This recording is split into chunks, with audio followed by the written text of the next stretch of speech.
నీకు సమయం ఇచ్చే ప్రసక్తే లేదు. రైతులు ఏ ఊరికి వచ్చినా బట్టలిప్పి కొట్టే పరిస్థితి ఉంటుందని చెప్పేసి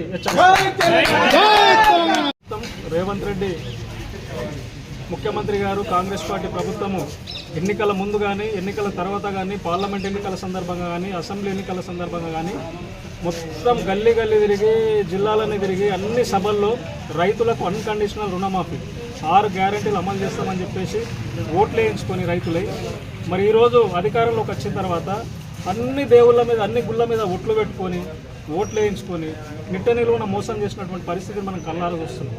ఈరోజు సంపూర్ణ రుణమాఫీ చేసిన మనం సంబరాలు చేసుకుంటున్నాం కదా రేవంత్ రెడ్డి గారు. హరీష్ రావు రాజీనామా చేయమంటున్నావు కదా, ఏ పల్లెటూరుకి వస్తావు రా, ఏ మండల కేంద్రంకి వస్తావు రా, ఏ జిల్లాకి వస్తావు రా, చూద్దాం. ఈరోజు రైతులు సోషల్ మీడియాలో కానీ ప్రత్యక్షంగా వేలాది మంది రైతులు, లక్షలాది మంది రైతులు రోడ్ల మీదకి వస్తూ ఉన్నారు స్వచ్ఛందంగా. అన్ని జిరాక్స్ కేంద్రాల వద్ద, ఆర్డీఓ ఆఫీసుల వద్ద, ఎంఆర్ ఆఫీసుల వద్ద, అగ్రికల్చర్ ఆఫీసుల వద్ద, రైతు వేదికలల్లో ఎక్కడ చూసినా రైతులే కనబడతా ఉన్నారు. ఈరోజు నువ్వు చెప్పింది ఏంది, చేస్తున్నది ఏంది?